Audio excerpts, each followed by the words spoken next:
दोस्तों, क्या हो जब आपको एक मौका मिले कि आपके एक बटन दबाने से पूरी दुनिया में जितने भी लोग हैं सारे गायब हो जाएंगे और यह पूरी दुनिया आपकी हो जाएगी, तो क्या आप उस बटन को दबाएंगे?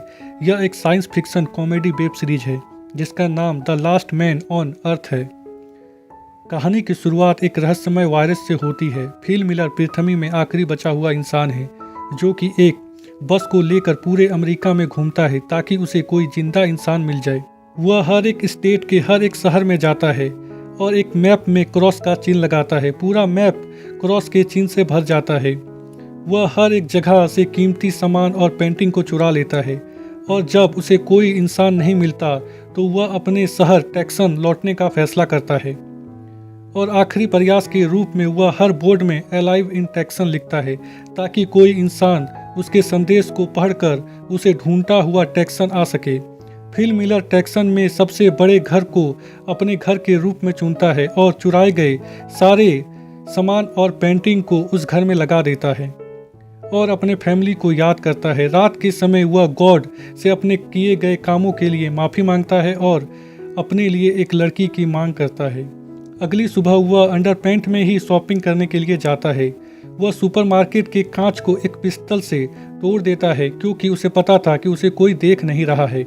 वह हर उस काम को करता है जो कि एक नॉर्मल इंसान नहीं करता। वह सुपरमार्केट के अंदर एक बहुत बड़े कैन के डिब्बे को गिरा देता है और महंगी महंगी शराब और बहुत सारा अडल्ट मूवी अपने साथ अपने घर ले आता है। वह कुछ ही दिनों में इंसानी रहन सहन और शिष्टाचार को पूरी तरह से भूल गया था।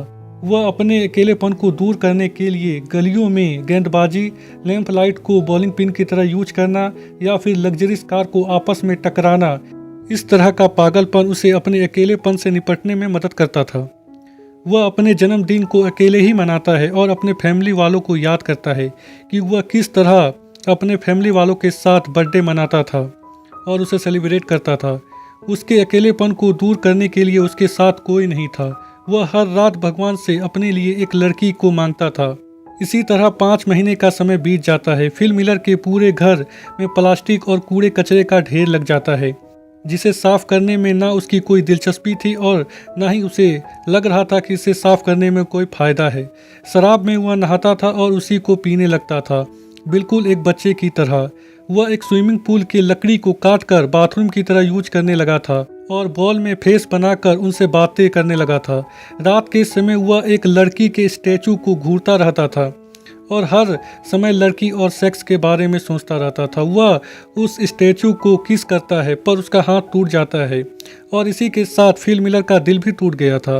वह मरने का मन बना लेता है और वह अपने दोस्तों से हार मानने के लिए माफ़ी मांगता है और कहता है कि तुम लोग इंसान नहीं हो। और वह अपने कार को स्टार्ट करता है और एक बहुत बड़े पत्थर से अपने कार को टकराने जा ही रहा होता है कि तभी उसकी नज़र काले धुएं में जाती है। वह समझ जाता है कि वहाँ पर कोई जिंदा इंसान है, शायद कोई लड़की। इसीलिए वह अपने मरने का मन छोड़ देता है और सीधा उस धुएं की ओर जाता है जहाँ उसे कुछ ऐसा देखने को मिलता है जो कि वह सालों से देखना चाहता था। एक लड़की का बरा जिसे किसी ने सूखने के लिए डाला था। फिल मिलर उस बरा को सूंघने लगता है और बेहोश हो जाता है कि वह एक सुंदर लड़की के गोद में है जो कि उसे किस कर रही है। तभी उसे वास्तव में होश आता है और वह देखता है कि एक लड़की उसे किस कर रही है। वह सुंदर तो नहीं पर उम्र में उससे बड़ी होती है जो कि फिल मिलर को CPR दे रही थी क्योंकि उसे लग रहा था कि फिल मिलर मर रहा है। वह तुरंत उस लड़की से दूर हट जाता है और उससे कहता है कि वह सुंदर लड़की कहाँ गई। कैरोल उसे अपने अंडरपैंट को देखने को कहती है जो कि गीला होता है। फिल मिलर उसे कहता है कि मैंने अपने अंडरपैंट को गीला नहीं किया और वह कैरोल की तरफ बढ़ता है। यह देखकर कैरोल बंदूक निकाल लेती है और फिल मिलर मान लेता है कि हाँ, उसने अपने पैंट को गीला किया था। कैरोल उसे बताती है कि अलाइव इन टेक्सन देखकर वह यहाँ पर आई है। ऐसे तो फिल मिलर हर रोज भगवान से लड़की मांगता था पर आज लड़की उसके सामने थी पर वह उतना उत्साहित नहीं होता। कैरोल फिल मिलर के साथ उसके घर देखने जाती है। रास्ते में फिल ट्रैफिक नियमों को नहीं मानता। कैरोल उसे कहती है कि हमें ट्रैफिक नियम को मानना चाहिए और ट्रैफिक में रुकना चाहिए पर फिल कहता है कि क्या फ़र्क पड़ता है, यहाँ पर तो कोई है ही नहीं। पर वह कैरोल को अच्छा फील कराने के लिए वह ट्रैफिक में रुकता है। पहले वह राइट देखता है, फिर वह लेफ्ट और फिर आगे बढ़ता है। कैरोल फिल के घर देखकर चौंक जाती है क्योंकि उसके पास दो पूल थे। उसमें से एक को उसने शौचालय बना रखा था और दूसरे को कूड़ा फेंकने का जगह। कैरोल उस पर पेंटिंग चुराने का भी इल्जाम लगाती है और जब कैरोल उससे मैगजीन के बारे में पूछती है तो फिल सीधा सीधी कहता है कि यह सारी मैगजीन अडल्ट है जिसे वह खाली समय में देखा करता है। फिल कैरोल को वहीं छोड़ देता है जहां से वह कैरोल को उठाकर अपने घर लाया था। अगले दिन जब फिल उठता है तो वह देखता है कि कैरोल उसके घर की सफाई कर रही है। फिल बोलता है कि किसी के घर को साफ करने से पहले उससे पूछना चाहिए। कैरोल कूड़े को वहीं फेंकने लगती है। फिल उसे रोकता है। ये लोग सुपरमार्केट जाते हैं जहां कैरोल उसे बोलती है कि हैंडीक्राफ्ट के पार्किंग स्थल में गाड़ी पार्क मत करो, पर फिल बोलता है कि क्या फ़र्क पड़ता है कि हम कहीं भी गाड़ी पार्क करें, इस पूरी दुनिया में हम दोनों ही बचे हैं, यह पूरी दुनिया खाली है और मैं कहीं भी गाड़ी पार्क करूं, क्या फ़र्क पड़ता है। पर कैरोल नहीं मानती, उसे सही जगह में गाड़ी पार्क करने को कहती है। फिल को गुस्सा आ जाता है और वह सुपरमार्केट के अंदर गाड़ी को पार्क कर देता है। रात के समय फिल अपने बॉयफ्रेंड के पास जाता है और कैरोल की शिकायत करता है। अगले दिन जब कैरोल उसके पास के घर में रहने आती है तो फिल उसे रोकने की कोशिश करता है और जब कैरोल नहीं रुकती तो फिल अपने पैंट को खोल देता है ताकि कैरोल उसे असभ्य इंसान समझकर वहां से चली जाए।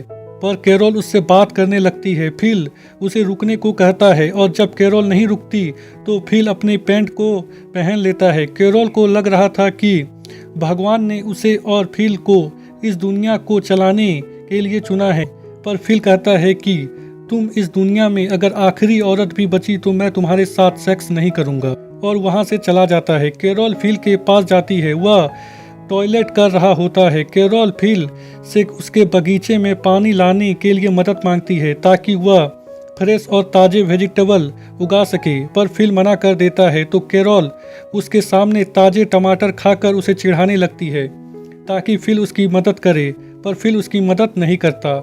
रात में फिल उसके बगीचे में जाकर सारे टमाटर को खा लेता है और जब अगले दिन कैरोल उसके घर जाती है तो वह देखती है कि फिल के पूरे कपड़े में टमाटर लगा हुआ है, पर फिल साफ साफ मना कर देता है कि उसने टमाटर नहीं खाई।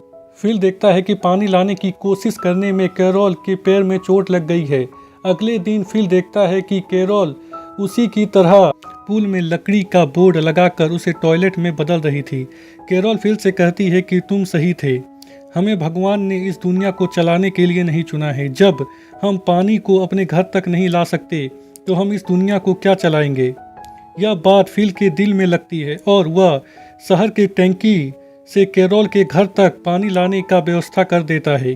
कैरोल यह देखकर बहुत ही खुश होती है और उसे रात के डिनर के लिए इनवाइट करती है जहां ये लोग ताजे सब्जी से बने डिनर का लुत्फ उठाते हैं। कैरोल फिल से कहती है कि तुमने मुझे अपना पैंट उतार कर दिखाया, शायद भगवान चाहता है कि हम इस दुनिया को आगे बढ़ाएं। फिल भी कैरोल के साथ सेक्स करने को तैयार हो जाता है, पर कैरोल शादी से पहले सेक्स नहीं करना चाहती थी। फिल कहता है कि क्या फर्क पड़ता है, यहाँ तो कोई देखने के लिए भी नहीं है। कैरोल शादी से पहले सेक्स करने को तैयार नहीं होती। वह बोलती है कि बिना शादी के वह बच्चे पैदा नहीं करेगी। फिल उसकी बात मान लेता है और उसे प्रपोज करता है शादी करने के लिए। कैरोल भी मान जाती है। फिल अपने घर चला आता है और यह एपिसोड यहीं पर ख़त्म हो जाती है।